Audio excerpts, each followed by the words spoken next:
روز و شب گشتم همه گشت و دولتی خودم ششتم من دشه کردم من پشتی چی میگردم من عمر و وقتی خود را بهری چی فدا کردم میخوام از نو خورد شوم پیش مادر برگردم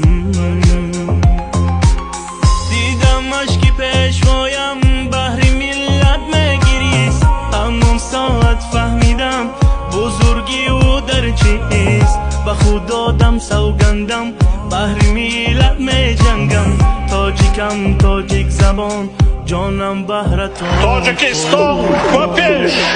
وپیش تاجیکم نفخرم با دولتم تاجیکم فرزندی این ملتم من به دنیا آمدم تاجی سامان بر سرم قهرمان دارم نشان عکسی پیشوا در برم